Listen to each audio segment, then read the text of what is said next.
अगर आप भी एसएससी सीजीएल मेंस की तैयारी करना चाहते हैं तो अभी ज्वाइन करें राकेश यादव सर के फ्री मेंस के बैच को, जिसकी क्लासेस 15 सितंबर से maths by Rakesh Yadav sir YouTube channel पर शुरू हो चुकी है, जिसमें मैथ्स राकेश यादव सर पढ़ाएंगे और रीजनिंग अरुण सर और English by Gopal Verma sir और जीएस यश रावत सर। और इसके साथ राकेश सर ने सीजीएल मेंस के लिए एक मैथ्स की बुक भी लॉन्च की है, जिसकी फ्री पीडीएफ आपको Rakesh Yadav sir WhatsApp channel पर मिल जाएगी। और सिर्फ यही नहीं, अगर आपको मॉक टेस्ट लगाने हैं तो वो भी कैरियर विल ऐप पर 21 रुपए में 21 मॉक टेस्ट लॉन्च किए हैं। और जो स्टूडेंट इस सीरीज से जुड़कर सिलेक्शन लेता है तो उसे कैरियर विल की तरफ से 21,000 रुपए का इनाम दिया जाएगा। तो अभी जुड़े maths by Rakesh Yadav sir YouTube channel पर और करें अपना सिलेक्शन पक्का।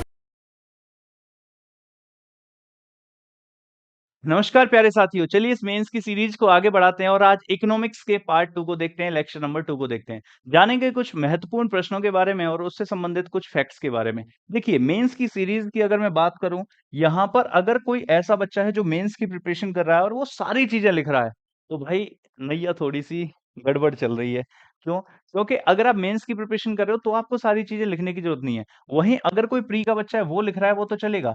मेंस के हो आप तो आपको जो आता है वो तो आता ही है, उसको अपने माइंड में रखो। जो नहीं आता है, जो नई चीज लग रही है, उसको आप जो है नोट करते रहो। तो प्री वाले बच्चे तो सारा सब कुछ नोट करते रहो, लेकिन आपने मेंस वालों, आपने तो पढ़ रखा है। जो चीजें आपको नहीं आती हैं सिर्फ उन्हीं को नोट करो। ज्यादा टाइम वेस्ट करने की जरूरत नहीं है, क्योंकि आपके पास बहुत ज्यादा समय नहीं है, आपको बहुत सारे सब्जेक्ट्स को देखना है। दूसरी चीज एक और बताता हूँ, एक दो बच्चे के कमेंट्स मैंने देखे कि सर आप सीजीएल मेंस की, सीएचएसएल मेंस की बात कर रहे हो, तो जब आप सीजीएल, मान लो सीजीएल की बात कर रहे हैं, आप मेंस की बात कर रहे हो, तो सर आप इसमें सीपीओ के क्वेश्चन क्यों उठा रहे हो? आप इसमें एमटीएस के क्वेश्चन क्यों उठा रहे हो? या आप इसमें वेरियस अदर एग्जाम्स के क्वेश्चन क्यों उठा रहे हो? मेरे भाई, मेरा मकसद क्वेश्चंस को अलग-अलग एग्जाम के उठाने का ये है कि आपको बेहतरीन क्वेश्चंस सामने आ सकें और उसका एक्सप्लेनेशन हो सके। डिपेंड ये नहीं करता कि वो सीजीएल सीपीओ में आया है, सीजीएल में आया है, एमटीएस में आया है या जीडी में आया है, किस में आया है। डिपेंड ये करता है कि उसके बिहाइंड द कॉन्सेप्ट क्या है, उसके पीछे का कॉन्सेप्ट क्या है। तो मैंने यहाँ पर टॉप क्वेश्चंस उठाए हैं। मैं सीएचएसएल भी करवाऊंगा, मैं एमटीएस भी करवाऊंगा, मैं सीपीओ भी करवाऊंगा, मैं सीजीएल मेंस भी करवाऊंगा, सारे करवाऊंगा आपको। आपको कॉन्सेप्ट सिखाना और सारे सिलेबस को रिवाइज करवाना मेरा इस क्लास का मकसद है। तो आप इस पर जाइए ही मत कि ये क्वेश्चन कहाँ का है। और मैं चाहूँ तो उस क्वेश्चन को वहां से हटा दूंगा, वहां से नाम ही नहीं लिखूंगा एग्जाम का, तो फिर आपको लगेगा नहीं अब तो सही है। तो उन सब चीजों में मत जाइए। आपका मकसद है पूरे सिलेबस को बारीकी से रिवाइज करना दोबारा से, और बेहतरीन प्रश्न आपके सामने आ सके, उन चीजों पर ध्यान देना। तो जो नहीं आता आप उसको नोट करते चलिए। और आपके सामने ये जो 25 से 30 क्वेश्चंस डेली मैं करवा रहा हूँ, इसमें बहुत सारे कॉन्सेप्ट आपको सिखा रहा हूँ। ये आपने पिछले कुछ वीडियोस में देख ही लिया होगा। तो चलिए सीधा शुरू करते हैं। आज इकोनॉमिक्स का पार्ट नंबर 2 है ना? इससे पहले हिस्ट्री के 2 पार्ट हो चुके हैं, पॉलिटी के 2 पार्ट हो चुके हैं, साइंस का 1 पार्ट हो गया, स्टैटिक जीके का 1 हुआ और इकोनॉमिक्स का आपका 1 हुआ है। अब दूसरा है आज। चलिए सीधा शुरू करते हैं। अब प्रश्न क्या कह रहा है आपसे, सुनना। How many types of revenue receipt exist in the economy? Economy में कितने प्रकार के रेवेन्यू रिसिप्ट आते हैं? भैया, जब रेवेन्यू कलेक्ट किया जाता है, सरकार जब और मैं बिल्कुल ही बेसिक से, मैं इकोनॉमिक्स में खास करके और ज्यादा बेसिक बेसिक से आ रहा हूँ। हिस्ट्री, ज्योग्राफी, पॉलिटी, साइंस के मुकाबले इकोनॉमिक्स में मैं और जीरो से उठाता हूँ चीजों को। क्यों? क्योंकि इकोनॉमिक्स जैसा सब्जेक्ट कई बार होता है कि आपने नहीं पढ़ा होता, या पढ़ा होता है तो आपको समझ नहीं आता, इसीलिए मैं बहुत ज्यादा जीरो से करवा रहा हूं यहां पर चीजें। ध्यान से सुनना। मैंने कहा प्यारे साथियों कि ये सरकार है और सरकार के द्वारा रेवेन्यू कलेक्ट किया जाता है। मेरे भाई, ये रेवेन्यू कितने तरीके से कलेक्ट किया जाता है? रेवेन्यू रिसिप्ट की बात कर रहा हूं मैं। तो रेवेन्यू रिसिप्ट की अगर मैं बात करूं, तो रेवेन्यू जो रिसिप्ट होती है या रेवेन्यू कलेक्ट किया जाता है, कैसे कैसे? भैया, डायरेक्टली भी टैक्स कलेक्ट करती है सरकार और इनडायरेक्ट टैक्स कलेक्ट करती है। जब डायरेक्ट टैक्स कलेक्ट करती है तो हम खुद टैक्स भरते हैं, सरकार को उसी को डायरेक्ट टैक्स करते हैं। और हम यदि कुछ परचेज वगैरह करें, हम उसको टैक्स दें, उसने जहां से परचेज किया उसको टैक्स दें, फाइनली वो सरकार को जाए। जैसे कि जीएसटी हो गया, इनडायरेक्ट टैक्स होता है। तो कितने प्रकार की रेवेन्यू रिसिप्ट हो गई? 2 प्रकार की रेवेन्यू रिसिप्ट हो गई। कितने प्रकार की होगी रेवेन्यू रिसिप्ट मेरे प्यारे साथियों? 2 प्रकार की रेवेन्यू रिसिप्ट हो गई। अच्छा, एक चीज़ और बताता हूँ। जैसे पहले के समय पर ब्रिटिशर्स वगैरह आए थे, बहुत बार पूछ लेता आपसे। जब ब्रिटिशर्स आए थे, ब्रिटिशर्स तो व्यापारी हुआ करते थे। अगर मैं ईस्ट इंडिया कंपनी की बात करूँ, तो ईस्ट इंडिया कंपनी तो व्यापारियों की कंपनी थी। और जब व्यापारियों की कंपनी थी, तो इसने सबसे पहले टैक्स कलेक्ट करना कहाँ से शुरू किया था?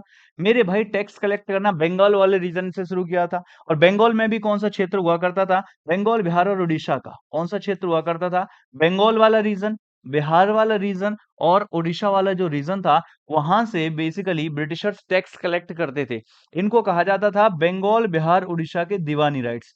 दीवानी राइट्स का मतलब हुआ करता था टैक्स कलेक्टिंग राइट्स। और ये दीवानी राइट्स पहुंच गए थे ईस्ट इंडिया कंपनी के पास। कब पहुंच गए थे? 1765 में। किसने दिए थे? जो मुगल एम्परर था यहाँ पर। मुगल एम्परर इस समय कौन था? तो इस समय मुगल एम्परर था शाह आलम द्वितीय। शाह आलम द्वितीय, जिसको बैटल ऑफ बक्सर में हेक्टर मुनरो के द्वारा हराया गया था। सुजाउद्दौला और मीर कासिम के साथ में जो बैटल ऑफ बक्सर हुआ था ना, एक तरफ कौन कौन था? मीर कासिम था बंगाल का नवाब, शुजा-उद-दौला था अवध का नवाब, और शाह आलम द्वितीय था। इन तीनों को हरा दिया था वर्सेस ब्रिटिशर्स। ये लड़ाई हुई थी ना, और ब्रिटिशर्स की तरफ से कौन था? भैया 1765 में। इसी को बोलते हैं बक्सर का युद्ध। तो इस बक्सर के युद्ध में ब्रिटिशर्स का नेतृत्व कौन कर रहा था? Hector Munro. ब्रिटिशर्स का नेतृत्व कर रहा था हेक्टर मुनरो। इसको क्या बोलते हैं? Battle of Buxar. क्या बोलते हैं मेरे प्यारे साथियों? Battle of Buxar. तो बक्सर के युद्ध के बाद में जब 1764 में हेक्टर मुनरो ने इन सबको हरा दिया एक साथ, तो यहीं से ब्रिटिशर्स सुप्रीम पावर बने। और 1764 के बाद 1765 में यहाँ पर होती है ट्रीटी ऑफ इलाहाबाद। 1765 में क्या होती है? इलाहाबाद की संधि, या फिर इसी को बोलते हैं ट्रीटी ऑफ इलाहाबाद। प्यारे साथियों, जब इलाहाबाद की संधि होती है, ट्रीटी ऑफ इलाहाबाद होती है, तो इसी ट्रीटी ऑफ इलाहाबाद के तहत यहाँ पर जो शाह आलम सेकंड था, जो मुगल एम्परर था, इसने 1715 में बंगाल, बिहार और उड़ीसा के जो दीवानी राइट्स थे वो ईस्ट इंडिया कंपनी को दे दिए थे।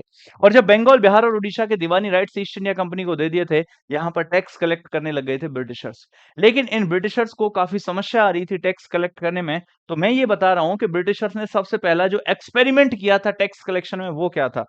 तो इन ब्रिटिशर्स ने क्या किया, मैं बात करूंगा 1793 की। 1793 की, जिस समय भारत में गवर्नर जनरल कौन हुआ करता था? इस समय गवर्नर जनरल ऑफ बंगाल कौन हुआ करता था? लॉर्ड कॉर्नवालिस हुआ करता था। कॉर्नवालिस, जिसको father of Indian civil services के नाम से भी जाना जाता है, भारतीय सिविल सेवा के जनक के रूप में भी जाना जाता है। तो लॉर्ड कॉर्नवालिस ने 1793 में, प्यारे साथियों, क्या किया? एक सिस्टम लेकर के आया जिसको बोला गया परमानेंट सेटलमेंट सिस्टम। क्या बोला गया प्यारे साथियों? इस सिस्टम को बोला गया परमानेंट सेटलमेंट सिस्टम। और ये जो परमानेंट सेटलमेंट सिस्टम था, ये जो स्थायी बंदोबस्त प्रणाली थी, क्या कहा? ये जो स्थायी बंदोबस्त प्रणाली थी, स्थायी बंदोबस्त प्रणाली थी, इसको क्या कहा जाता है और ये कैसे काम करती थी? स्थायी बंदोबस्त प्रणाली को ही प्यारे साथियों जमींदारी सिस्टम कहा जाता है, जमींदारी प्रथा कहा जाता है। स्थायी बंदोबस्त प्रणाली जो थी, इसी को प्यारे साथियों जमींदारी सिस्टम कहा जाता है, यानी कि जमींदारी प्रथा कहा जाता है। और जो ये जमींदारी प्रथा थी, ये कैसे काम करती थी? आप देखना जरा, इसमें क्या होता था, जैसे एक गांव है, ये क्या है? एक गांव है। तो ब्रिटिशर्स ने कहा हमें तो मुश्किल हो जाता है, कभी कोई आदमी नहीं मिलता, कभी कहता है कि फसल नहीं बिकी, कभी कहता है कि पैसा नहीं आया है, तो कैसे टैक्स कलेक्ट किया जाए? प्यारे बच्चों, ये जो ब्रिटिशर्स थे, ये गांव से टैक्स कैसे कलेक्ट करते थे? इन्होंने कहा कि गांव में से ही एक व्यक्ति को, जिसके पास ठीक ठाक खेत वेत है, लोग जिसकी बात मानते हैं, उस एक व्यक्ति को बना दिया गांव में से ही जमींदार। क्या बना दिया? जमींदार बना दिया। और इससे कहा कि हम टैक्स कलेक्ट करने नहीं आएंगे, गांव से टैक्स कलेक्ट तुम करना, और उस टैक्स कलेक्ट करके हमको देना। तो इन्होंने क्या किया? ये गांव में से टैक्स कलेक्ट करता था। 1/11 शेयर इसका होता था, 10/11 शेयर ब्रिटिशर्स का हुआ करता था। इसको बोलते हैं जमींदार। आपसे क्वेश्चन ऐसे आता है कि किसानों के और सरकार के बीच में इस जमींदार क्लास का उदय किसके द्वारा किया गया? तो किसानों के और गांव गांव के किसान जो थे, उसके और ब्रिटिशर्स के बीच में, सरकार के और गांवों के बीच में, जो ये जमींदार क्लास निकल करके आई, इसका उदय किया परमानेंट सेटलमेंट सिस्टम ने। और परमानेंट सेटलमेंट सिस्टम को कौन लेकर के आया? बंगाल का गवर्नर जनरल, जिसका नाम था लॉर्ड कॉर्नवालिस। क्या था? Lord Cornwallis. आपसे एक और बेहतरीन सा प्रश्न पूछा जाता है। वो प्रश्न कौन सा है प्यारे बच्चों? वो प्रश्न है कि लॉर्ड कॉर्नवालिस एकमात्र ऐसा गवर्नर जनरल है जिसका मकबरा भारत में है। कहां पर है? लिखना जरा। तो इसका जो टॉम्ब है, इसका जो मकबरा है प्यारे बच्चों, वो यूपी के गाजीपुर में है। वो कहां पर है? यूपी के गाजीपुर में है। तो गाजीपुर यूपी में इसका टॉम्ब, इसका मकबरा आपको देखने को मिलेगा। और क्या कहा जाता है कॉर्नवालिस को? लिखो, father of Indian civil services. क्या कहा जाता है? Father of Indian civil services, भारतीय सिविल सेवा का जनक। Father of Indian civil services means भारतीय सिविल सेवा के जनक के रूप में जाना जाता है लॉर्ड कॉर्नवालिस को। आगे बात समझ में? तो भारतीय सिविल सेवा के जनक के रूप में जाना जाता है। इसने पुलिस सिस्टम में भी रिफॉर्म्स किए थे। पोस्ट ऑफ दरोगा, पोस्ट ऑफ डीएम कौन लेकर के आया था भारत में? लॉर्ड कॉर्नवालिस ही लेकर के आया था। चलिए, ये रहा पहला प्रश्न आपका। पहले प्रश्न का आंसर क्या आ गया? 2। मैंने कहा ना, मैं किसी भी प्रश्न में ऐसा नहीं छोड़ देता हूँ आपको कि बहुत ही एक आधा कोई प्रश्न बीच-बीच में जल्दबाजी में निकाल देते हैं, हम सीधा टू द पॉइंट पूछ रहा हूँ। लेकिन अगर थोड़ा-सा भी थ्योरी को रिलेट करता है, तो हम उसमें बहुत सारी चीज़ों को अब कराने को मैं इसको क्वेश्चंस के पॉइंट ऑफ व्यू से डाल दूँ, फिर मैं यहाँ कह दूँ कि मैंने आज 50 क्वेश्चन कराए, 100 क्वेश्चन कराए। लेकिन आपको पता है फिर वही मेंस वाली बात है। तो ये हमारे लिए कॉन्सेप्ट को समझना, हमारे लिए उस पॉइंट को समझना, उन चीज़ों को समझना महत्वपूर्ण है, ना कि नंबर ऑफ क्वेश्चंस करना। नंबर ऑफ क्वेश्चंस में 1 घंटे में 150 क्वेश्चन नॉर्मली भी करवा सकता हूँ। लेकिन कोई फ़ायदा है क्या मैं टिक करते हुए जाऊँ आंसर्स? नहीं है। तो इसीलिए कहता हूँ कि नंबर ऑफ क्वेश्चंस पर मत जाया करो जब आप अच्छे एग्ज़ाम की तैयारी कर रहे हो तो। आ जाओ ज़रा। बात क्या है यहाँ पर? ये होगा 2 आंसर। अगले वाले की देखो। अगला वाला प्रश्न है सीएचएसएल का प्रश्न है 2023 का ही प्रश्न है। क्या पूछ रहा है आपसे? देखेंगे। What was the direct tax अच्छा ये तो सिंपल सी पूछ रहा है। Direct tax code bill introduced in the parliament. Direct tax code bill जो था उसको पार्लियामेंट में कब लाया गया था? अब ये तो आपको आता है तो कर पाओगे, नहीं आता है तो नहीं कर पाओगे। अब इसके लिए तो पता होना चाहिए। तो मेरे भाई इसको लाया गया था कब? कब? कब? जब इंप्लीमेंट हुआ था राइट टू एजुकेशन पॉलिसी, सर्व शिक्षा अभियान जब इंप्लीमेंट हुआ था। देखो, एजुकेशन की बात करूं तो आप सभी को पता है जो हमारा आर्टिकल 21A है, आर्टिकल 21A है, ये बात करता है शिक्षा का अधिकार, राइट टू एजुकेशन। क्या बात करता है? शिक्षा का अधिकार, राइट टू एजुकेशन। शिक्षा का अधिकार यानी कि राइट टू एजुकेशन। ये कहता है कि ये सरकार की जिम्मेदारी है कि 6 से 14 साल के ये सरकार की जिम्मेदारी है कि जो 6 से 14 साल के बच्चे हैं उनको फ्री एंड कंपलसरी एजुकेशन दी जाए। फ्री एंड कंपलसरी लो एक और पॉइंट निकल आया हमारा तो फ्री एंड कंपलसरी एजुकेशन दी जाए, ये कहता है। और ये दी जाए ये बात तो सही है, लेकिन यहाँ ए लगा हुआ है इसका मतलब इसको बाद में जोड़ा गया और बाद में किसी भी आर्टिकल को जोड़ा जाता है उसके लिए अमेंडमेंट एक्ट होता है। तो इसके लिए होने वाला जो अमेंडमेंट एक्ट है वो कौन सा था? इसके लिए इसको जोड़ा गया था 86वें संविधान संशोधन अधिनियम से 2002 में 2002 में। इससे हमने संविधान में तो जोड़ दिया कि शिक्षा का अधिकार है 6 से 14 साल के बच्चों को शिक्षा फ्री एंड कंपलसरी एजुकेशन मिलनी चाहिए। लेकिन क्या संविधान में लिख देने मात्र से शिक्षा मिलती है? नहीं। तो इसके लिए एजुकेशन एक्ट आया था और एजुकेशन एक्ट आया था 2009 में और एजुकेशन एक्ट लागू हुआ था 2010 में। तो उसी 2010 में पेश किया गया था डायरेक्ट टैक्स कोड बिल। अब देखो ये दोनों एक दूसरे से रिलेटेड नहीं है, लेकिन 2010 से बात याद आ गई तो आ गई। तो ये भी तो हमारे लिए जरूरी है। आ जाओ जरा, आंसर क्या हो गया प्यारे बच्चों? आंसर हो गया आपका 2010। अब देखो 2005 से क्या याद आया? 2005 में इंट्रोड्यूस किया गया था, किसको इंट्रोड्यूस किया गया था? 2005 में इंट्रोड्यूस किया गया था आरटीआई को। आरटीआई क्या है प्यारे बच्चों? RTI act. आरटीआई एक्ट क्या है? अब ये इसे बोलते हैं राइट टू इंफॉर्मेशन, सूचना का अधिकार। क्या बोलते हैं? Right to information. सरकार की किसी भी एक्टिविटी के बारे में आपको जानने का अधिकार है क्योंकि आप इस देश के नागरिक हैं, तो इसीलिए इसको बोलते हैं सूचना का अधिकार। प्यारे बच्चों ये फंडामेंटल राइट्स के ये सूचना का अधिकार प्यारे बच्चों ये फंडामेंटल राइट्स के आर्टिकल नंबर 19 के क्लॉज नंबर 1 में माना जाता है right to speech and expression के अंदर, क्योंकि आपको पता होगा तभी तो आप बोलोगे। और right to speech and expression बोलने का एवं अपने विचारों को व्यक्त करने का जो अधिकार है वो आर्टिकल नंबर 19 के क्लॉज नंबर 1 में आपको देखने को मिल जाएगा। तो 2005 में इंट्रोड्यूस किया गया था राइट टू इंफॉर्मेशन एक्ट को, सूचना का अधिकार। जैसे सरकार ने क्या क्या किया तो फटाफट से लिख दो, to the PMO prime minister's office के हे प्रधानमंत्री जी, आपने 2014 से लेकर के 2024 तक जो भी काम किए फटाफट से मुझे उसकी सूची भेजो। तो आपको पीएमओ की तरफ से सूची आ जाएगी। आप अपने सीएम को, अपने ब्लॉक में, अपने प्रधान के खिलाफ, भाई यूपीएससी को, इलेक्शन कमीशन को, किसी को भी आरटीआई मार सकते हैं। तो इसे बोलते हैं राइट टू इंफॉर्मेशन एक्ट। समझ गए बात को? समझे कि नहीं? आ जाओ, ये था, देख रहे हो क्वेश्चन के कॉन्सेप्ट में जाओ। नेक्स्ट देखो अगला वाला, the collection of all bundles, उन सभी बंडल्स का collection that consumer can buy, उन सभी बंडल्स का कलेक्शन जिसे कंज्यूमर बाय कर सकता है, खरीद सकता है, विद हर इनकम, अपनी इनकम के साथ में, with her income at the prevailing market prices is called, उसको मार्केट प्राइसेस पर उसको क्या कहा जाता है? सर नहीं आया समझ में? दोबारा आ जाओ, हिंदी में पढ़ो।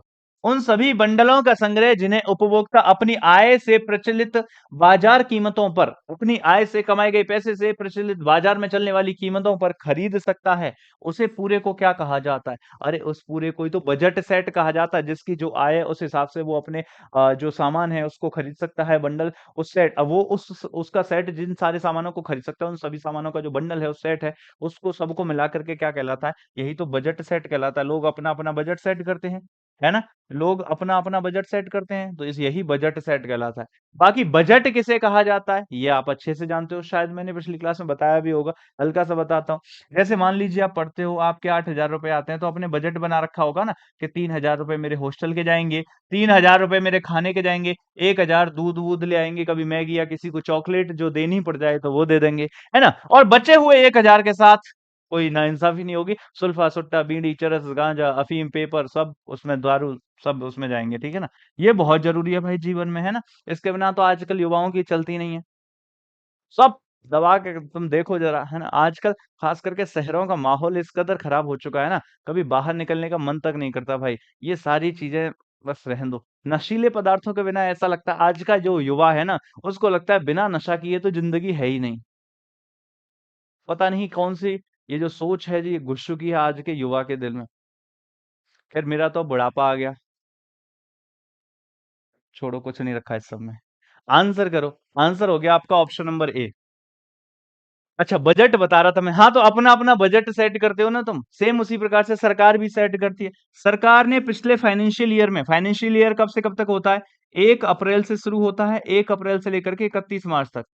1 अप्रैल से लेकर के अगले साल के 31 मार्च तक, ये फाइनेंशियल ईयर होता है। इसमें सरकार ने जितने भी रुपए कमाए, मैं मान लेता हूँ ₹100 कमाए, तो इसी ₹100 के हिसाब से सरकार क्या करती है, अगले साल की प्लानिंग करती है कि अगला वाला जो साल होगा, अगला वाला जो अगले 1 अप्रैल से लेकर के 31 मार्च, उससे भी अगले वाले 31 मार्च तक जो चलने वाला है, उससे अगले साल के, तो पिछले साल में जो कमाया उसके अकॉर्डिंग ही तो हम खर्च करते हैं। है ना? जो पिछले महीने में कमाया उसके हिसाब से घरवाले अगले महीने का बजट बनाते हैं। हमारे पास जो पैसा आता है उस हिसाब से हम पूरे महीने का बजट बनाते हैं। वैसे ही सरकार के पास जो पैसा आता है सरकार अपने अगले महीने का बजट बनाती है। तो उसी को बजट कहा जाता है। आपसे पूछता है प्यारे बच्चों बजट बजट जो शब्द है ये कहाँ लिखा है संविधान में? भाई कहीं पर भी नहीं लिखा। संविधान में कहीं पर भी बजट शब्द का मेंशन नहीं है। मैं आपको बताता हूँ। ये जो बजट है ना इस बजट वर्ड को कहीं पर भी नहीं लिखा गया। लेकिन बजट कौन से आर्टिकल के तहत माना जाता है? आर्टिकल 112 के तहत माना जाता है लेकिन वहां पर बजट शब्द नहीं लिखा। ये सालाना व्यय व्यय बोला जाता है ना सालाना व्यय बोला जाता है, सालाना खर्चा बोला जाता है इसको, है ना? उसकी प्लानिंग बोली जाती है। तो इसी को एनुअल फाइनेंशियल स्टेटमेंट कहा जाता है। क्या कहा जाता है? तो बजट हम इसको कह देते हैं लेकिन बजट शब्द मेंशन नहीं है। यहाँ पर क्या है? Annual financial statement, annual financial statement mention है प्यारे बच्चों। ये हो गया आर्टिकल 112। आर्टिकल 112 की बात की है तो 2-3 इसके आसपास के आर्टिकल भी देख ही लेते हैं। देखिए, समझना ज़रा ध्यान से, आर्टिकल नंबर 110 में क्या है? ये मोस्ट इम्पोर्टेंट है, ये तो आप सभी को पता ही है। आर्टिकल नंबर 110 में मेरे भाई मनी बिल आता है, धन विधेयक आता है। आर्टिकल 110 की अगर जो मैं बात करूँ तो इसमें मनी बिल देखने को मिलेगा। मेरे प्यारे बच्चों, आपको धन विधेयक देखने को मिलेगा। अगर मैं धन विधेयक की बात करूँ तो इसको इंट्रोड्यूस कहाँ पर किया जाता है? इसको इंट्रोड्यूस केवल और केवल लोकसभा में ही किया जा सकता है। देखिए 2 हाउस होते हैं इंट्रोड्यूस करने के, या तो लोकसभा या तो राज्यसभा। लेकिन इसको राज्यसभा में नहीं, सिर्फ लोकसभा में इंट्रोड्यूस किया जा सकता है। मैं यहाँ पर एक चीज़ समझाना चाहता हूँ आपको, वो ये है कि लोकसभा में इंट्रोड्यूस किया जाता है, ये भी सही है। डिसाइड कौन करता है कोई भी बिल मनी बिल है या नहीं है? डिसाइडेड बाय कोई भी बिल मनी बिल है या नहीं है? मनी बिल, अरे कहाँ गया यार? मनी बिल और नॉट, कोई भी बिल, कोई भी बिल मनी बिल है या नहीं है, ये किसके द्वारा डिसाइड किया जाता है? स्पीकर के द्वारा। क्या कहा? स्पीकर के द्वारा, लोकसभा के अध्यक्ष के द्वारा। सबसे पहली बात सुनो, मनी बिल की कहानी सुनो, धन विधेयक जो पैसे से संबंधित है। पहली बात तो ये आर्टिकल 110 में आता है, ये हमको पता है, लेकिन कोई भी बिल मनी बिल है या नहीं है, ये लोकसभा के स्पीकर के द्वारा डिसाइड किया जाता है। ठीक है भाई, ये बात समझ गए। इसके बाद अगर डिसाइड हो गया तो उसको इंट्रोड्यूस किया जाएगा लोकसभा में। लेकिन जब इसको लोकसभा में इंट्रोड्यूस किया जाएगा, यहाँ पर एक स्टेटमेंट लिखी रहती है, after the recommendation of president. इसका मतलब क्या है? आफ्टर द रिकमेंडेशन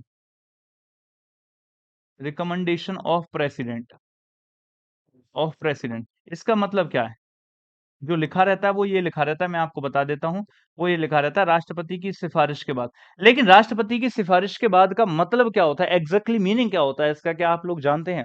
मेरे प्यारे बच्चों, इसका मतलब ये नहीं है राष्ट्रपति के पास ले जाएँगे, वो कहेगा चलो, चलो इंट्रोड्यूस करो तो हम इंट्रोड्यूस करेंगे, और वो मना कर देगा तो हम इंट्रोड्यूस नहीं करेंगे। ऐसा कुछ नहीं होता है। राष्ट्रपति की सिफारिश का मतलब है, देखिए आप सभी को पता है जो बिल हैं वो 2 प्रकार के होते हैं। जो बिल हैं वो 2 प्रकार के होते हैं, वो 2 प्रकार के कैसे-कैसे होते हैं? इंट्रोडक्शन के आधार पर। कौन उनको इंट्रोड्यूस करेगा इस आधार पर।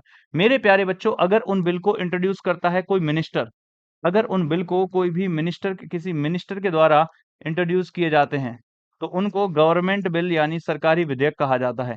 हाँ या ना? जल्दी से बोलो हाँ या ना? अगर किसी भी बिल को किसी मिनिस्टर के द्वारा इंट्रोड्यूस किया जाता है जिसके पास कोई मिनिस्ट्री है, तो उसको गवर्नमेंट बिल कहा जाता है। और अगर किसी भी बिल को एक ऐसे पर्सन के द्वारा इंट्रोड्यूस किया जाता है जो कि मिनिस्टर नहीं है, नॉन मिनिस्टर के द्वारा, तो उसको प्राइवेट बिल कहा जाता है। अब भाई एक बात बताओ, ये जो पैसा है वो कहीं न कहीं किसी न किसी डिपार्टमेंट में खर्च होगा, और डिपार्टमेंट किसी न किसी मिनिस्ट्री होगी, और जो मिनिस्ट्री है उसका मिनिस्टर होगा।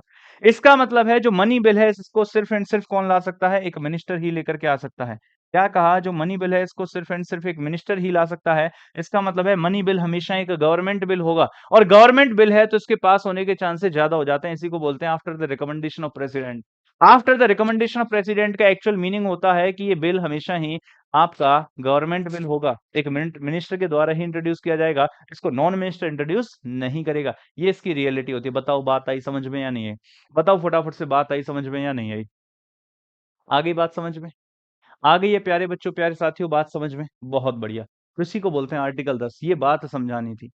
बाकी तो आपको मनी बिल की पूरी बातें पता ही हैं कि लोकसभा के पास पावर होती है। मनी बिल से संबंधित पावर किसके पास होती है? लोकसभा के पास होती है। इसने हाँ बोला मतलब हाँ बोला, क्योंकि जनता का पैसा है, भारत में डेमोक्रेसी है। To the people, by the people, for the people, जनता का, जनता के लिए, जनता के द्वारा। तो जनता का पैसा कहाँ खर्च होना चाहिए? जनता बताएगी। और जनता का हाउस कौन सा है? जनता का हाउस, लोगों का सदन बोलते हैं लोकसभा को। तो जब लोकसभा ने पास कर दिया तो राज्यसभा कौन होती है? रोकने वाली।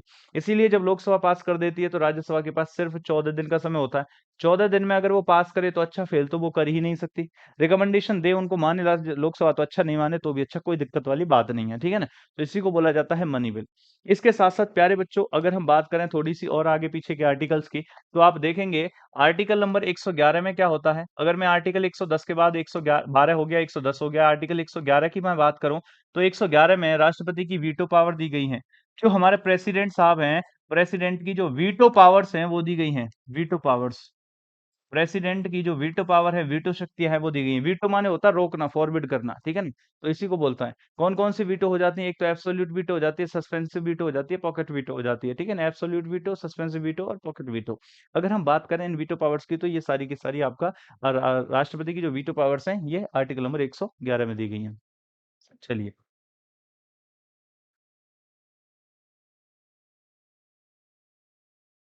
Next article number 117। 117 की बात करूँ तो प्यारे बच्चों, इसमें फाइनेंशियल बिल आता है। इसमें फाइनेंशियल बिल आता है।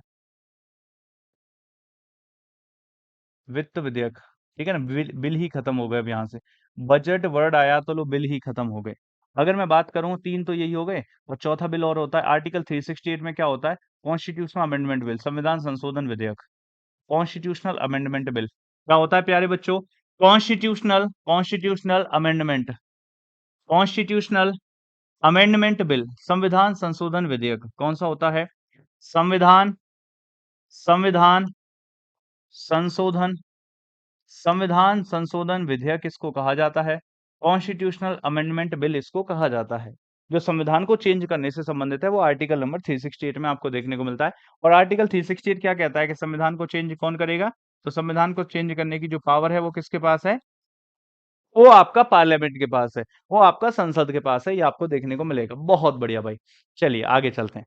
अगले प्रश्न पर आ जाएँ, इस हिसाब से तो ये कभी खत्म ही नहीं हो पाएगा खैर क्वेश्चन, लेकिन बहुत सारी चीज़ें हमने इस क्वेश्चन में भी सीख ली। इसको कहेंगे क्वेश्चन नंबर 3। अगले प्रश्न की बात करें अगर प्यारे बच्चों तो क्या कह रहा है, सुनना ज़रा। ये क्या था? ये तो बजट सेट वाला था। अगला प्रश्न फिर से सुनो, which of the following SSC CGL tier second का क्वेश्चन है, समझ रहे हो? टियर सेकंड का क्वेश्चन है मेंस का। Which of the following is considered a capital expense? निम्न में से किसको कैपिटल एक्सपेंस कहा जाता है? पिछले साल के मेंस का क्वेश्चन है। निम्न में से किसको कैपिटल एक्सपेंस कहा जाता है? मुझे ये बताना। कैपिटल कैपिटल कैपिटल, मैंने पिछली क्लास में बताया था कैपिटल क्या होता है। वो गुड्स जैसे कि बिल्डिंग हो गई, मशीनरी वगैरह हो गई, ये सब हमारी कैपिटल होती है। तो पेंशन क्या कैपिटल है? कैपिटल एक्सपेंस में आता? नहीं। पेमेंट ऑफ सैलरीज भैया कैपिटल में नहीं आता। सब्सिडीज कैपिटल में नहीं आता। तो क्या आएगा? Construction of construction of school buildings. तो ये जो कैपिटल एक्सपेंस है ये क्या है? कैपिटल पर एक्सपेंस किया जाता है। और कैपिटल पर एक्सपेंस क्या? स्कूल बिल्डिंग्स हो गई, मशीनरी हो गई, जो हमें फाइनल गुड्स बनाने में मदद करने वाला है। तो ये क्या हो जाएगा? कंस्ट्रक्शन ऑफ स्कूल बिल्डिंग्स इसका सही उत्तर हो जाएगा। बहुत बढ़िया, चलिए भाई। बिल्डिंग्स, मशीनरी वगैरह ये सब कुछ आपका कैपिटल गुड्स में आते हैं। जैसे नहीं, आप मैंने बताया था कि कोई भी फर्म वगैरह चला रहे हो, तो उसमें आपने जो इन्वेस्टमेंट किया, उससे जो कुछ भी खरीदा है, वो फाइनल गुड्स बनाने में आपकी जब मदद करेगा, तो वो कैपिटल एक्सपेंस वो आपकी कैपिटल हो जाती है, पूंजी हो जाती है। विच of the following is an indirect tax? निम्न में से कौन सा इनडायरेक्ट टैक्स है? इनडायरेक्ट मतलब डायरेक्टली आप उस पर्सन से नहीं ले रहे हो जो दे रहा, जो इसको टैक्स देना है, वो उससे गवर्नमेंट डायरेक्टली उससे कलेक्ट नहीं कर रही है। गवर्नमेंट डायरेक्टली उससे कलेक्ट नहीं कर रही है जो पर्सन टैक्स दे रहा है, बल्कि वो घूमते घूमते घूमते घूमते गवर्नमेंट के पास पहुंचता है। जैसे मान लीजिए मैंने ये बोर्ड खरीदा, मैंने ये वॉच खरीदी, मान लीजिए मैंने ये वॉच खरीदी। जिस समय मैंने ये वॉच खरीदी, क्या सरकार का कोई ऑफिशियल आया मेरे पास कि आपने सर घड़ी ली है, मुझे टैक्स दे दीजिए? नहीं आया। तो मैंने जहां से ये वॉच खरीदी, मैंने वो टैक्स उसी को दे दिया। मैंने जहां से ये वॉच खरीदी, मैंने ये टैक्स उसी को दे दिया। और उसने जहां से खरीदी, उसने उसको दे दिया। तो जो फाइनली देगा, मतलब जिसके पास एट द एंड जाएगा, उसने जिससे खरीदा, उसने जिससे खरीदा, उसने जिससे खरीदा, तो एट द एंड जिसके पास भी जाएगा, जिसकी ये कमाई होगी, वो सरकार को टैक्स पे कर देगा। तो हमने डायरेक्टली सरकार को नहीं दिया, ये चेन बन गई पूरी की पूरी, और वो सरकार को टैक्स दे देगा। तो इसी को इनडायरेक्ट टैक्स कहते हैं। और हर चीज पर आप अब सारे टैक्सेस को मिला करके क्या कर दिया गया? जीएसटी कर दिया गया। एक जीएसटी कर दिया गया। इसका मतलब क्या होगा? Goods and services tax is a type of goods and services tax is a type of indirect tax. अब मेरी बात एक और सुनना जरा। जीएसटी की बात की जाए, अब जीएसटी कैसे भरा जाता है, एक बात और बता देता हूँ। जैसे हाँ, इसमें तो बच्चों को बहुत कंफ्यूजन होता है, सर जीएसटी लिया कैसे जाता है, जीएसटी कैसे दिया जाता है? मेरे भाई, चलो मैं वॉच की बात कर लेता हूँ। जैसे ये एक दुकानदार है, अब यहां से कई सारी चीजें क्लियर होंगी आपकी, ध्यान से सुनना, कल को टैक्स से संबंधित। जैसे ये है एक दुकानदार, क्या कहा? दुकानदार है। ये एक दुकानदार है। ये क्या करता है? जूता बेचता है। ये किस चीज की दुकान करता है? जूता की। अगर मैं बात करूं ये कितने रुपए का जूता खरीदता है, तो ये क्या करता है? ये 1,000 रुपए का जूता परचेज करता है। कितने रुपए का? 1,000 रुपए का जूता परचेज करता है। परचेज। ठीक है मेरे भाई। 1,000 रुपए का जूता परचेज किया इंक्लूडिंग जीएसटी, तो इसने यहां पर टैक्स दे दिया। जो भी इसका टैक्स बना था, मैं कहता हूं 18% बना था, तो इसने इंक्लूडिंग सब कुछ मिलाकर के 1,000 रुपए का जूता खरीदा, तो इसमें 18% जीएसटी टैक्स दे दिया।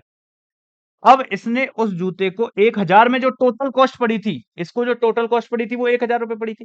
अब इसने क्या किया? उस 1,000 रुपए का जूता था, उस पर टैक्स दे दिया। इसने वही जूता 1,200 रुपए का परचेस सेल कर दिया। यहां पर जो जूता था, इसने कितने रुपए का सेल कर दिया? 1,200 रुपए का। अब देखना जरा, जो 1,000 रुपया था, ऐसे मान के चलो, अब तुम इसमें कैलकुलेशन में चले जाओगे फिर। ऐसा मान करके चलो कि जो 1,000 रुपए का उसकी कीमत थी, 1,000 रुपए के इसने ऊपर टैक्स दे दिया, 18% टैक्स दे दिया। जो भी था, मान लेते 180 रुपए बने थे, इसने वो इसके ऊपर दे दिए।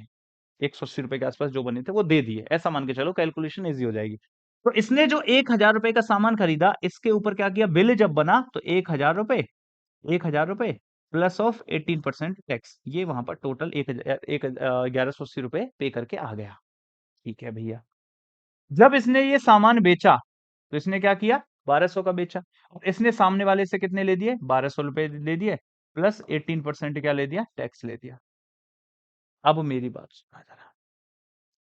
इसने टैक्स कितने पे लिया? 1,200 पर। और इसने टैक्स दिया कितने पर? 1,000 पर। तो ये जो दुकानदार है, इसकी बीच में कमाई कितनी हुई? इसकी कमाई हुई प्रति शूज 200 रुपए। तो इस 200 रुपए का जो 0.818% होगा, मतलब 18% होगा, इसका जो 18% होगा मल्टीप्लाई बाई 0.18 हो जाता तो उतना ही निकलता। इसका 200 रुपए का जो 18% होगा ये किसको भरेगा? ये सरकार को भरेगा, जीएसटी पोर्टल पर जाकर के भरेगा। इसका मतलब क्या है? जितना आप खरीदते हो उस समय टैक्स देते हो और जितना आप बेचते हो उस समय टैक्स देते हो। तो बेचने वाले टैक्स में से बेचने वाला जो सामान है वो, और जो खरीदने वाला है, बेचने वाले में से खरीदने वाले को निकालो, आपका प्रॉफिट आ जाएगा। आपको अपने प्रॉफिट पर टैक्स भरना होगा, इसको ये बीच में भरता है। और हर व्यक्ति ऐसे ही जिसके पास जो भी प्रॉफिट होता है उस पर टैक्स भर देता है, इसीलिए इनडायरेक्ट टैक्स होता है। समझ के बात? चलिए भैया, बहुत बढ़िया, जीएसटी इसको कहा जाता है। अच्छा, दो बातें और है जीएसटी से संबंधित, अब सारी बातें क्लियर करते ही चलो। जीएसटी को कब इंट्रोड्यूस किया गया था? 1 जुलाई 2017। 1 जुलाई 2017 को इसको इम्प्लीमेंट किया गया था, या फिर जो है लागू किया गया था। 1 जुलाई 2017 को इम्प्लीमेंट किया गया था। इसके अलावा किस कमेटी की रिकमेंडेशन पर इम्प्लीमेंट किया गया था? विजय केलकर कमेटी, ये तो आपको पता होगा, बहुत बार पूछी जाती है। विजय केलकर, तो जो विजय केलकर कमेटी है, इस विजय केलकर कमेटी की रिकमेंडेशन पर जीएसटी को इंट्रोड्यूस किया गया था भारतीय टैक्स सिस्टम में, है ना? तो GST was introduced on the recommendation of Vijay Kelkar committee and was implemented on 1 जुलाई 2017। आगे बात समझ में? It is a type of indirect tax. अगला प्रश्न देखो मेरे भाई, अगला प्रश्न क्या कह रहा है? विच of the following is not one of the methods of national income estimation? भैया, राष्ट्रीय जो आय होती है, उस आय का जो हम अनुमान लगाते हैं, एस्टिमेशन लगाते हैं कि राष्ट्र की आय इतनी होनी चाहिए, निम्न में से कौन सा उसका तरीका नहीं है? सुनना जरा। इनकम मेथड, भैया इनकम मेथड नहीं होगा तो फिर कैसे अनुमान लगाएं? इनकम मेथड है। प्रोडक्ट मेथड, भारत के अंदर जो कुछ भी बनता और बिकता है, फाइनल सेलिंग जो होती है, उसको जीएसटी में कैलकुलेट, उसमें जीडीपी में कैलकुलेट किया जाएगा, ग्रॉस डोमेस्टिक प्रोडक्ट में। एक्सपेंडिचर मेथड, खर्चे को नहीं निकालेंगे तो फिर इनकम कैसे निकलेगी? टोटल इनकम माइनस टोटल खर्चा, वही तो आपकी नेट इनकम निकल करके आएगी। बैंकिंग मेथड, अरे बैंकिंग से क्या लेना देना है इसमें भैया? हमें तो सरकार की इनकम निकालनी है, तो इसमें क्या है? बैंकिंग मेथड नहीं है। ये एसएससी सीजीएल का 2022 का प्रश्न है भाई, 2022 का प्रश्न है ये। चलिए भाई, बहुत बढ़िया। अगला देखो, अगला प्यारे बच्चों क्या कह रहा है? तो plan revenue expenditure related to plan revenue, plan plan plan करके रेवेन्यू करना है। प्लान मतलब 5 ईयर प्लान, प्लान मतलब 5 ईयर प्लान, तो क्या हो गया? 5 ईयर प्लान। प्लान मतलब 5 ईयर प्लान, तो 5 ईयर प्लान। वेतन और सैलरी का क्या मतलब प्लान रेवेन्यू में? तो आंसर क्या चला जाएगा? ओनली 1 चला जाएगा। प्लान रेवेन्यू एक्सपेंडिचर, एक्सपेंडिचर क्या चला जाएगा? वो आपका जो है आंसर ऑप्शन नंबर 1 चला जाएगा। बहुत बढ़िया। अगला देख, विच of the following is not a feature of national income? निम्न में से कौन सा नेशनल इनकम का फीचर नहीं है? अगर प्यारे बच्चों में बात करूं निम्न में से कौन सा नेशनल इनकम का फीचर नहीं है, तो एसएससी सीजीएल का ये प्रश्न हो जाता है। एसएससी सीजीएल का ये प्रश्न हो जाता है। It is a macro economic concept, ये एक मैक्रो इकोनॉमिक कॉन्सेप्ट है। It is not a feature of national income, national income का फीचर नहीं है। It is a macro economic concept, बिल्कुल है। It is a flow of concept, बिल्कुल है।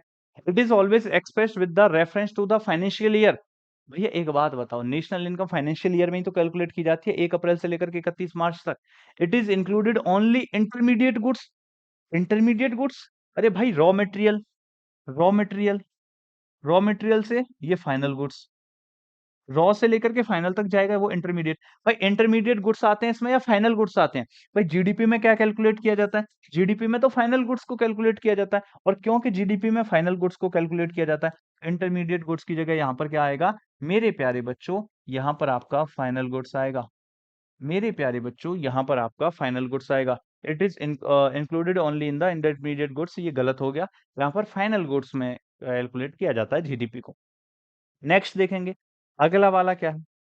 अगला वाला है जीएसटी बिकेम ऑपरेशनल फ्रॉम, देख रहे हो एसएससी सीजीएल का 2022 का प्रश्न है, आपसे पूछ दिया जीएसटी बिकेम ऑपरेशनल। अब इसने इंप्लीमेंट वर्ड नहीं दिया, हो सकता है कुछ बच्चे इसमें भी गलती कर बैठे हैं कि इंप्लीमेंट कब से हुआ था, ऑपरेशनल कब से हुआ था। बात तो वही है भाई, जब लागू होगा तभी से तो ऑपरेशनल होगा। ऑपरेशनल का मतलब क्या होता है? लागू होना।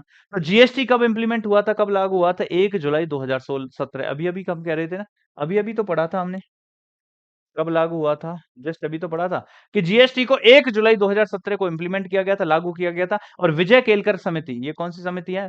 ये विजय केलकर समिति है, जिसकी रिकमेंडेशन पर जीएसटी को लागू किया गया था, विजय केलकर समिति। ये भी आप इसका भी नाम याद रखना। इस बार इंप्लीमेंट पूछा है, अगली बार आपका ये भी पूछ सकता है।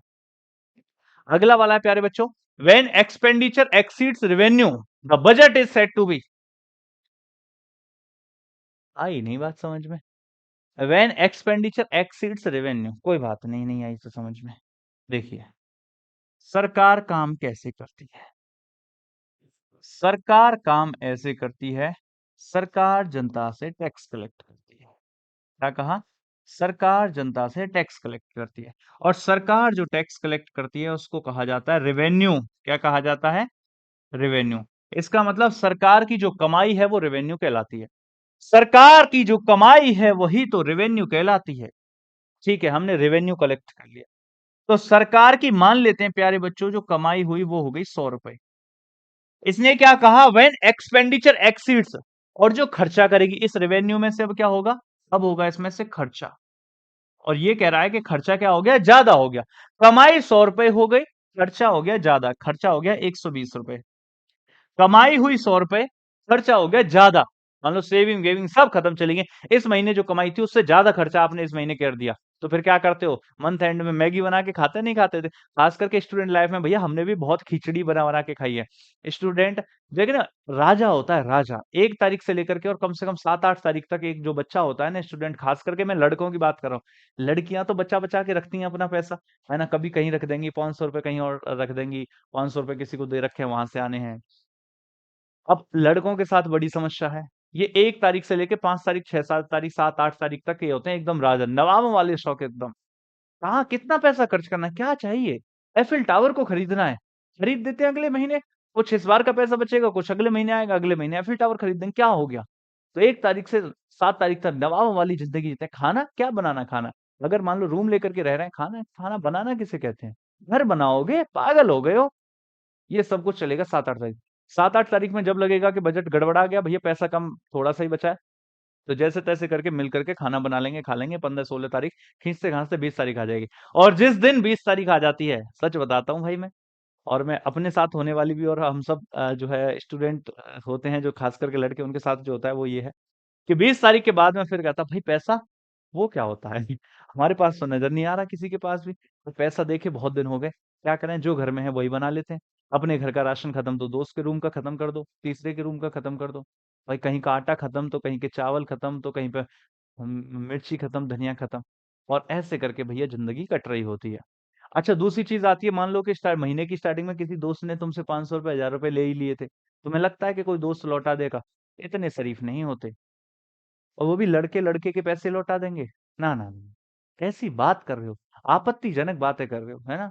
दोस्ती के नाम पर धब्बा हो फिर तो पैसे लौटाओगे दोस्त के? नहीं, ये तो नहीं हो सकता। तो ये कोई दोस्त पैसा नहीं लौटाता है, और कहता यही है भाई आज दे दे, बहुत तगड़ी इमरजेंसी है।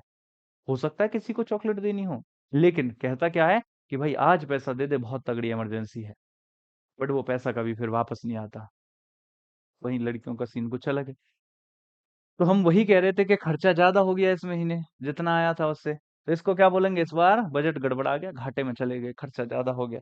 खर्चा ज्यादा हो गया, कर्जे में आ गए, है ना? खर्चा ज्यादा क्या हो गया? कर्जे में आ गए, ऋण, घाटा, डेफिसिट कह लो इसको, घाटा कह लो, चलो। कर्जे में तो कर क्या ही आना है, लड़के लोग तो कर्जा मानते ही नहीं। कर्जा तो तब मानेंगे जब वापस करना हो, वापस तो करना ही नहीं, तो कर्जा किस बात का है? खर्चा ज्यादा हो गया वो बात ठीक है, घाटा हो गया, वापस नहीं करना है। चलिए, ये भी एक अलग ही प्लान है। तो इसे क्या बोलेंगे? इसे डेफिसिट बोलेंगे। अच्छा, वहीं उल्टा हुआ होता, अगर रेवेन्यू ज्यादा होता, खर्चा कम होता, तो फिर इसे क्या बोलते हैं? प्रॉफिट होना, सरप्लस बोला जाता है इसको। इसको क्या बोलते हैं? सरप्लस। बात सुनो अगली वाली। ड्यूरिंग द पीरियड बिटवीन 1950 से लेकर के 1990 तक, 1950 से लेकर के 1990 तक, the proportion of GDP contributed by the agriculture significantly, agriculture के द्वारा जीडीपी में जो कंट्रीब्यूशन था ये कम हुआ था, ठीक है ना? ये क्या हुआ था? कम हुआ था, ये कम हुआ था। और भैया सर्विस सेक्टर का अपलिफ्ट हो जाता है। आज भी आपको मैं बताता हूँ, सर्विस सेक्टर पूरी जीडीपी में, जो टर्शरी सेक्टर होता है वो पूरी जीडीपी में 50% से ज्यादा का योगदान करता है, तो उसे बोलते हैं सर्विस सेक्टर। तो आंसर क्या होगा इसका? ये हो गया आपका एसएससी सीजीएल का प्रश्न है 2022 का। इसका आंसर जाएगा decline. The annual financial statement shows, annual financial statement का क्या मतलब है मेरे प्यारे साथियों? यही तो बताया था आपको। ये कौन से आर्टिकल में दे रखी है? सबसे पहले तो इसका आर्टिकल लिखो। ये आपका मेंशन है आर्टिकल नंबर 112 में, लेकिन क्या बोलते हैं इसको आसान भाषा में? इसी को तो बजट बोला जाता है। तो ये कहता है shows the receipt and payments of the government in the form of, हो ये अच्छा क्वेश्चन हो गया। अब देखो क्वेश्चन अच्छा है, लेकिन एसएससी एमटीएस का है। अब आप कहते हैं एमटीएस क्यों करा दिया? नहीं, क्वेश्चन अच्छा है। मेरी बात सुनो, क्वेश्चन पे दोबारा आएंगे। एनुअल फाइनेंशियल स्टेटमेंट को बजट कहा जाता है, और ये जो है सरकार, ये सरकार अपना बजट बना करके चलती है कि कहाँ कहाँ पर कितना पैसा खर्च करेगी। भैया सरकार खर्चा तो तब करेगी ना, खर्चे की जो प्लानिंग है, खर्चे की जो प्लानिंग है वही तो बजट कहलाती है। भैया खर्चा तो तब करेगी जब इनकम हुई हो, और सरकार की इनकम कहाँ से होती है? सरकार की जो इनकम होती है वो रेवेन्यू से होती है, टैक्स से। जो टैक्स के रूप में पैसा आता है वही इनकम है। भैया जो पैसा आता है सरकार उसको कहाँ रखती है? मतलब सरकार का पर्स कहाँ है? सरकार का पर्स कहाँ है? आपका पैसा आया, आपने अपने पर्स में रख लिया, तो सरकार का पर्स कहाँ है? ये पूछना चाहता है कि सरकार जिस पर्स में से बजट बनाएगी, और बजट ही क्या है? Annual financial statement. Annual financial statement, budget ही तो एनुअल फाइनेंशियल स्टेटमेंट है। तो ये आपसे जो कह रहा है कि सरकार जो खर्चा करेगी, तो ये बजट बनाएगी, उस बजट के लिए पैसा कहां से आएगा? सरकार के पर्स में से। तो सरकार के पर्स का नाम क्या है? पर्स का नाम पूछ रहा है। आ जाओ क्वेश्चन पर, दोबारा यही कह रहा है या नहीं? The annual financial statement, annual financial statement ये दर्शाता है कि कहां पर कितना पैसा खर्च किया जाएगा। The annual financial statement shows that the receipts and payments, तो ये दर्शाता है कि कहां पर कितना पैसा खर्च किया जाएगा सरकार के द्वारा। इन द फॉर्म ऑफ, तो ये कह रहा है कि in the form of, in the form of का मतलब है यहां पर आपसे कहना जा रहा है इन द फॉर्म ऑफ कहां से आएगा ये पैसा? तो इसका सोर्स क्या है? रेवेन्यू से तो पैसा आ गया, लेकिन सरकार कहां से खर्च कर रही है? इन द फॉर्म ऑफ कहां से? कौन से वाले अकाउंट से? इसका मतलब है सरकार के अकाउंट पूछ रहा है आपसे, और सरकार के अकाउंट देख लो। अब इनमें मैं एक काम करता हूं, मैं आपको बता देता हूं सरकार के अकाउंट। देखो, एक होता है आर्टिकल 266, क्या होता है? Article number 266। और एक होता है आपका article number 267। Article number 267, article जो 266 है इसमें दो पर्स होते हैं, सरकार के 3% टोटल। सरकार के पास कितने परसेंट? 3%। इनमें से दो पर्स तो 266 में है। इसको कहा जाता है consolidated fund of India. Consolidated, consolidated fund of India, Bharat की संचित निधि। क्या कहा जाता है इसको? भारत की संचित निधि। अब मैं बताऊंगा ये क्या होती है, वो मैं बताऊंगा, बस लिख लो बस आप। भारत की संचित निधि। दूसरी चीज, इसको बोला जाता है भारत की संचित निधि, और इसको क्या बोला जाता है? Public account fund. Public account, public account fund. अच्छा, आर्टिकल 267 को क्या बोला जाता है? Contingency fund of India. Contingency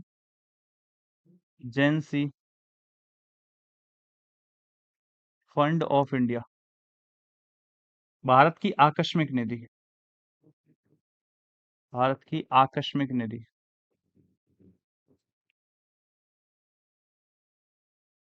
sir समझ में नहीं आया। देखो, जिसने पढ़ रखा है उसके तो आ गया, जिसने नहीं पढ़ रखा है वो सुनो अब ध्यान से। मैंने कहा कि ये सरकार है, इस सरकार के पास पैसा आया, और इस सरकार के पास टोटल 100 रुपए आए। जैसे आपके पास टोटल मान लीजिए 8,000, 10,000 रुपए अगर आपके पास आते हैं, तो आप क्या करते हैं? खैर हम लड़के लोग तो नहीं करते, लड़कियों की बात करते हैं। हमारे पास बचता नहीं है पैसा, ठीक है ना? हमारे पास कितना, 10,000 आ जाओ, 10 रुपए आ जाओ, 1 लाख आ जाओ, 10 लाख आ जाओ, हमारे पास कुछ नहीं बचता है। ये हमें भगवान ने ताकत दे रखी है, कह सकते हो ना, गॉड गिफ्ट है ये हमारे ऊपर, कि हमारे पास कुछ पैसा नहीं बच सकता, कितना भी आ जाए। अब सुनो, 10,000 रुपए आए तो इसमें से 1,000 रुपए रख देते हैं ना इमरजेंसी के लिए। जैसे मान लो घर परिवार में देखो 50,000 रुपए आए, तो उसमें से 5,000, 10,000 रुपए इमरजेंसी के लिए रख दिए। तो सरकार क्या करती है? सरकार भी यही कहती है कि कभी मान लो एकदम से फ्लड आ गया, सुनामी आ गई, कहीं डिजास्टर आ गया, एकदम से पैसा चाहिए होगा, तो फिर हम कहाँ से लाएंगे? तो सरकार क्या करती है? इसमें से कुछ पैसा निकाल के रख देती है। जैसे 20 रुपए अलग रख दिए, और इसको किस लिए रख दिए? इमरजेंसी के लिए। इसको किस लिए रख दिए? इमरजेंसी के लिए। और बचे कितने? 80 रुपए। 80 रुपए में से क्या होगा? सारा खर्चा होगा। समझ गए? तो सरकार ने क्या किया? 20 रुपए तो इमरजेंसी के लिए रख दिए। सरकार ने क्या किया? 20 रुपए तो इमरजेंसी के लिए रख दिए, और बचे कितने? बचे 80 रुपए। इस 80 रुपए में से अब सारा खर्चा होगा।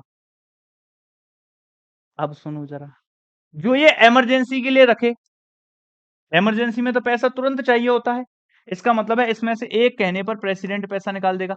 इसमें से इसके पास इसका कंट्रोल किसके पास है? प्रेसिडेंट के, राष्ट्रपति कहने से निकल जाएँगे। और इसका कंट्रोल किसके पास है? क्योंकि खर्चा तो जनता करवाएगी और जनता संसद। और संसद में जो मनी बिल आता है वो इसी में से पैसा निकलवाता है, सबकी सैलरी-वैलरी सब इसी में से जाती है। अब सुनो, ये जो ₹80 वाला है, ये वाला ये है। जो ₹80 वाला है इसको क्या बोलते हैं? इसको भारत का कंसोलिडेटेड फंड बोलते हैं। और जो ₹20 वाला है, जो ₹20 वाला है ये है। इसको भारत का इमरजेंसी फंड बोलते हैं। इसमें से पैसा निकालना है राष्ट्रपति बताएगा, इसमें से पैसा निकालना है आपका जो है संसद बताएगी।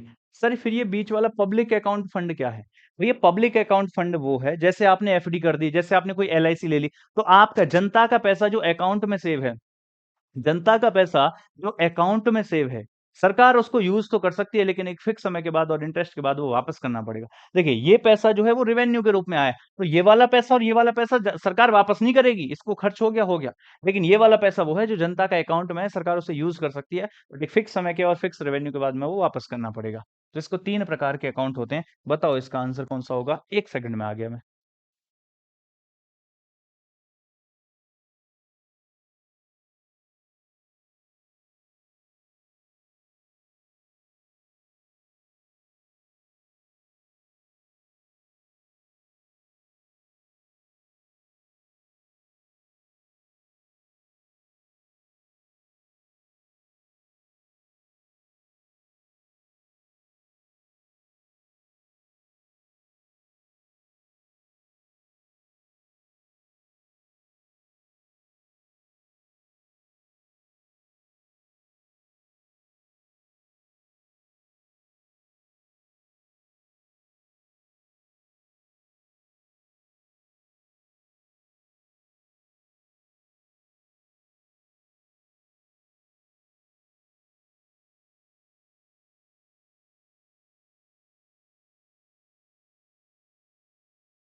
आइए प्यारे बच्चों, तो आंसर क्या हो गया? क्वेश्चन क्या हो गया? एक तो कंटीजेंसी फंड हो गया, बिल्कुल पब्लिक अकाउंट फंड होगा, कैपिटल प्रोजेक्ट कहां से आ गया? कंटीजेंसी फंड हो गया, पब्लिक अकाउंट हो गया, इसको क्या बोलते हैं? सार्वजनिक खाता। एंड कंसोलिडेटेड फंड हो गया। तो आंसर क्या हो गया हमारा? ऑप्शन नंबर बॉय हो गया। एक चीज और पूछी जाती है कि जनरली सैलरी वगैरह वो सब कुछ कहां से जाती है? कंसोलिडेटेड फंड, इसी में से तो होता है सारा खर्चा जो संसद से होता है। इसका मतलब कंसोलिडेटेड फंड भारत की संचित निधि से। अगला देखो भाई, इसके वाला अलावा अगला प्रश्न संख्या 13 उड़ाओ। When tax collection exceeds the required expenditure, the budget is said to be, tax collection ज्यादा हो जाए, मतलब क्या है कि जो सरकार के पास कमाई हुई है, सरकार की जो कमाई हुई है, वो कमाई कितनी हो गई? 100 रुपए हो गई। और जो खर्चा है, खर्चा कितना हुआ है? खर्चा 70 रुपए हुआ है। ये क्या है? बजट ज्यादा वाला, एक्सीड वाला है। ठीक है ना? तो इसका मतलब है बजट कौन सा है? बजट है भैया आपका सरप्लस वाला, सरप्लस वाला। प्रॉफिट है इस बार, खर्चा कमाई ज्यादा हो गई, खर्चा जैसे नहीं है कि किसी महीने 15,000 रुपए आ गए लेकिन खर्चा 12,000 ही हुआ है, तो उसी को बोलते हैं सरप्लस वाला। क्या बोलते हैं? सरप्लस वाला बजट। चलो अगला देखो भाई, प्रश्न संख्या 14। The tax imposed on goods imported and exported out of India is called. Import export पर लगने वाला जो टैक्स है उसको क्या कहा जाता है? यदि हम बाहर से गुड्स मंगाते हैं बेचते हैं उस पर क्या लगती है? भैया यहाँ लगती है ड्यूटी, इसको क्या बोला जाता है? बॉर्डर पर लगती है, उसको कस्टम ड्यूटी कहते हैं। Custom duty. बॉर्डर पर लगने वाली जो ड्यूटी है उसको क्या बोला जाता है? प्यारे बच्चों उसको कस्टम ड्यूटी कहा जाता है। ठीक है ना? तो ये क्या होगी? ये कस्टम ड्यूटी होगी। सीमा शुल्क, समझ रहे हो? सीमा पर लगने वाला जो टैक्स है, सीमा पर लगने वाला जो शुल्क है उसी को सीमा शुल्क कहा जाता है। उसको प्यारे बच्चों कस्टम ड्यूटी कहा जाता है। समझ के बात को आ जाओ। अगला, अगला प्रश्न क्या है? Lack of financial discipline. यदि आप फाइनेंशियल डिसिप्लिन नहीं रखोगे, है ना? अपनी फाइनेंशियल कंडीशन को सही से ढंग से हिसाब करके नहीं रखोगे, तो क्या होगा? मामला गड़बड़ा जाएगा। कहाँ कितना खर्च हुआ, कहाँ नहीं हुआ, घाटे में जा रहे हो, प्रॉफिट में जा रहे हो, कुछ पता नहीं होगा आपको अगर फाइनेंशियल डिसिप्लिन नहीं रहेगा। तो क्या होगा? एक्सेस एक्सपेंडिचर, खर्चा ज़्यादा हो सकता भाई अच्छे से नहीं करोगे खर्चा तो खर्चा ज़्यादा होगा, बिल्कुल होगा। इन्फ्लेशन बिल्कुल आ जाएगी। सरकार अगर फाइनेंशियल स्टेबिलिटी को सही से नहीं रखेगी, तो फिर क्या होगा? इन्फ्लेशन, महँगाई आ जाएगी, बिल्कुल आ जाएगी। आंसर क्या हो जाएगा? आंसर ए एंड बी हो जाएगा। आंसर ए एंड बी हो जाएगा। नेक्स्ट देखो प्यारे बच्चों, प्रश्न संख्या है 16। कौन सा है? प्रश्न संख्या है 16। Is one of the taxes, निम्न में से वो कौन सा टैक्स है? Is one of the taxes where the impact lies on the person for whom it is legally imposed। ये कौन सा टैक्स है जहां जो इम्पैक्ट है वो डायरेक्टली उस पर्सन पर आता है? ये कौन सा टैक्स है जहां इम्पैक्ट डायरेक्टली उस पर्सन पर आता है जिस पर्सन पर ये टैक्स लगाया गया है? तो इसी को तो डायरेक्ट टैक्स कहेंगे। इसी को तो डायरेक्टली लिया जा रहा है उस पर्सन से जिसके ऊपर लीगली इंपोज होना चाहिए, तो इसी को तो डायरेक्ट टैक्स कहेंगे। इसी को प्रत्यक्ष कर कहा जाएगा, और इनडायरेक्टली लिया जाएगा तो इनडायरेक्ट टैक्स कहलाएगा, जैसे कि गुड्स एंड सर्विसेज टैक्स हो गया। अगला देखो प्यारे बच्चों, what is the domestic income of national, what is the domestic जो इनकम, घर की इनकम कितनी होगी if the national income is 10,000? भैया पूरे देश की जो इनकम है ना, मैं कहता हूं ये जो पूरा देश है, ये जो पूरा देश है, इस पूरे देश की जो इनकम है, इस पूरे देश के लोगों की जो इनकम है वो कितनी है? 10,000 रुपए है। ठीक है भाई, इस पूरे देश की जो इनकम है वो 10,000 करोड़ है। 10,000 करोड़ CR, ठीक है ना? 10,000 करोड़।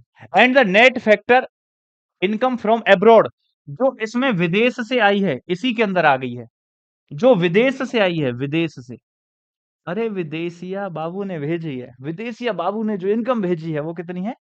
2,000 करोड़। 2,000 करोड़ क्या है? विदेश से आई। पूरे भारत देश के लोग जो हैं उनकी टोटल इनकम है 10,000 करोड़, जिसमें से 2,000 करोड़ तो विदेश से आई है। तो भारत की डोमेस्टिक इनकम कितनी होगी? तो भैया भारत की डोमेस्टिक इनकम कितनी होगी? 10,000 माइनस 2,000, 8,000 करोड़। 8,000 करोड़ क्या हो जाएगी भारत की डोमेस्टिक इनकम? कुछ लोग इसको कैलकुलेट कर देते हैं तो इसमें गलती कर बैठते हैं, 12,000 करोड़ कर बैठते हैं। ये कितनी होगी? 8,000 करोड़ होगी। डोमेस्टिक पूछा ना, तो डोमेस्टिक प्लस अब्रॉड वाली मिलाकर के ही तो टोटल बनती है। तो डोमेस्टिक प्लस अब्रॉड 8 प्लस 2 मिलाकर के टोटल बन जाएगी 10,000 करोड़। आ जाओ जरा अगला देखो, अगला देखो प्यारे बच्चों, the value of gross domestic product. जो ग्रॉस डोमेस्टिक प्रोडक्ट है इसका मतलब है जीडीपी, इसकी बात कर रहे हैं जीडीपी की। The value of GDP of India, ये सीजीएल का प्रश्न है, ठीक है ना? सीजीएल 2022 मॉर्निंग शिफ्ट का। जो जीडीपी है उसकी, इंडिया की जो जीडीपी है वो पब्लिश की जाती है पीआईबी में। बिल्कुल सही है, प्रेस इंफॉर्मेशन ब्यूरो में उसको पब्लिश किया जाता है। इंडिया की जीडीपी का जो मामला है वो पीआईबी में पब्लिश किया जाता है, प्रेस इंफॉर्मेशन ब्यूरो में, ठीक है। इन अच्छा, कौन सी करेंसी में पब्लिश किया जाता है? यूएस डॉलर में ना भाई, येन में ना भाई, युआन में ना भाई, तो फिर किस में पब्लिश किया जाता है? भैया इसको पब्लिश किया जाता है इंडियन रुपी में। इसमें अपने देश का है तो किस में किया जाएगा? Indian rupee. इंडियन रुपी, चौथा ऑप्शन शायद वही होगा, यहाँ पर है नहीं, लेकिन इंडियन रुपी में इसको पब्लिश किया जाता है, तो आंसर क्या जाएगा? इंडियन रुपी जाएगा। समझ रहे हो बात को? समझ रहे हो बात को? आ जाओ आ जाओ आ जाओ। अगला देखो, विच of the following is India's first paperless budget? जल्दी से बताओ, विच of the following is the India's first paperless budget? कौन बताएगा? एक सेकेंड, होने वाला है, उसका कलर देना।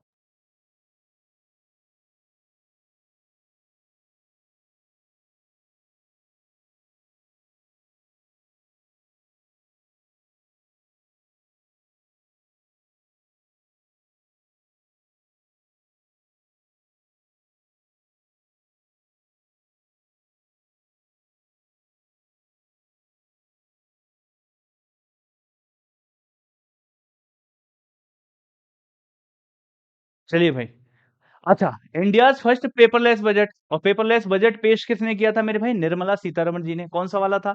लॉकडाउन के बाद वाला, क्योंकि लॉकडाउन के बाद ही तो चीजें डिजिटल हो रही थी। लॉकडाउन के बाद वाला कौन सा? 21-22 वाला। जो 21-22 वाला था यही तो था पेपरलेस बजट। पेपरलेस बजट 21-22 वाला जो आपका टैबलेट के माध्यम से पेश किया जाता है। अगला, which among the following is included in the gross domestic product? निम्न में से किसको ग्रॉस डोमेस्टिक प्रोडक्ट में इंक्लूड किया जाता है? जीडीपी में। जीडीपी, ग्रॉस डोमेस्टिक प्रोडक्ट में इंक्लूड किया जाता है? नहीं किया जाता? किया जाता है। Sales of used goods, used goods कहां से आएंगे भाई? बार्टर गुड्स एंड सर्विसेज, नहीं भाई। भाई प्रोडक्शन जो होता है उसको कैलकुलेट किया जाता है ना। सेल्स ऑफ फाइनल गुड्स, हाँ इसी को कहा जाता है फाइनल गुड्स। तो फाइनल गुड्स और ट्रांसफर ऑफ पेमेंट्स, पैसे ट्रांसफर को थोड़ी ना, फिर तो इस हिसाब से तो जीडीपी, बस पैसे ट्रांसफर करते रहो, जीडीपी बढ़ाते रहो, पैसे ट्रांसफर करते रहो, जीडीपी बढ़ाते रहो। तो जो फाइनल गुड्स भारत देश के अंदर, भारत की टेरिटरी के अंदर जितने भी गुड्स बनते हैं, जितने भी सामान बनते हैं, उन सभी सामानों का जो वैल्यू होती है वो जीडीपी में कैलकुलेट की जाती है। तो सेल्स ऑफ फाइनल गुड्स। अगला देखो, विच of the following sector of the economy has the highest share in GDP? GDP में 50% से ज्यादा शेयर किसका है भाई? पहले 55% था, फिर थोड़ा सा कम हुआ, 21-22 के आसपास ये 53% हुआ था, मतलब 50% से ज्यादा है। तो ये सर्विस सेक्टर है। कौन सा सेक्टर है भाई? सर्विस सेक्टर है। सर्विस सेक्टर कौन सा होता है? टर्शरी सेक्टर जो होता है उसको सर्विस सेक्टर कहते हैं। प्राइमरी सेक्टर, सेकेंडरी सेक्टर और टर्शरी। प्राइमरी में कौन आएगा? एग्रीकल्चर वगैरह, रॉ मटेरियल, माइनिंग, फिशिंग वगैरह ये सब। इसके बाद में आएगा मैन्युफैक्चरिंग एंड प्रोडक्शन वाला, कंस्ट्रक्शन वाला, इसको सेकेंडरी सेक्टर कहते हैं। और सर्विस सेक्टर, जैसे मान लो मैं पढ़ा रहा हूँ, कोई एसी ठीक करने के लिए आ गया, और जैसे मान लीजिए माइक नहीं चल रहा है, इस माइक को ठीक करने कोई आया, वो चला गया, इंजीनियर वगैरह, ये सब कुछ थर्ड सेक्टर आता है या टर्शरी सेक्टर आता है। जैसे कि कॉलिंग वगैरह हो जाता है, या सॉफ्टवेयर इंजीनियरिंग मार्केट हो जाता है, ये सारा सारा सर्विस सेक्टर होता है। अगला है प्यारे बच्चों, एसएससी सीजीएल का प्रश्न है, क्या कह रहा है? Who among the following publish the Economic Survey of India? Economic survey of India को किसके द्वारा पब्लिश किया जाता है? ये तो ministry of finance, Nirmala Sitharaman के द्वारा जो है पेश किया जाता है। तो कौन सी? मिनिस्ट्री ऑफ फाइनेंस, है ना, वित्त मंत्रालय हो गया, वित्त मंत्री थी। तो निर्मला सीतारमन मतलब वित्त मंत्री, मतलब मिनिस्ट्री ऑफ फाइनेंस। अगला देखो भाई, अगला फिर अगेन सीजीएल का प्रश्न है। Who is the regulator of micro finance institutions?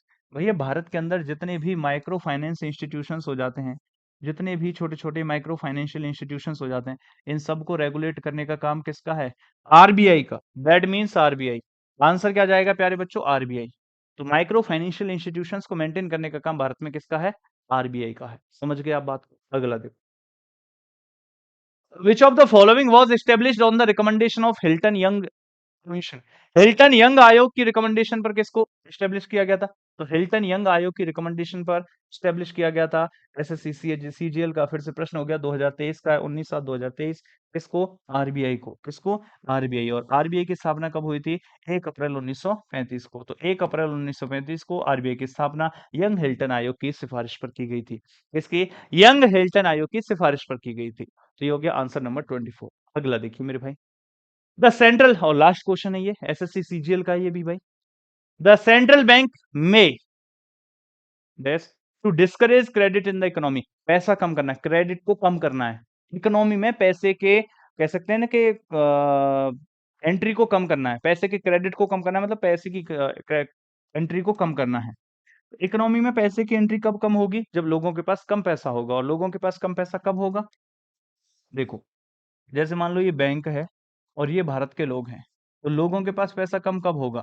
ये लोग पैसा लेने किसके पास जाते हैं? बैंक के पास।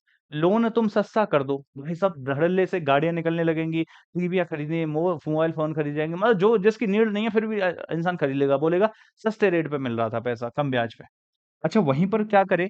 बैंक अगर अपना रेट, इंटरेस्ट रेट जो है उसको हाई कर दे, इंक्रीज कर दे, और बैंक अगर इंटरेस्ट रेट को इंक्रीज कर देती है, ब्याज ज्यादा मिलेगा। आज 7-8%, 10% पे जो मिल रहा है, मान लीजिए 20-25% में मिलने लग गया, तो फिर लोगों के पास पैसा नहीं होगा।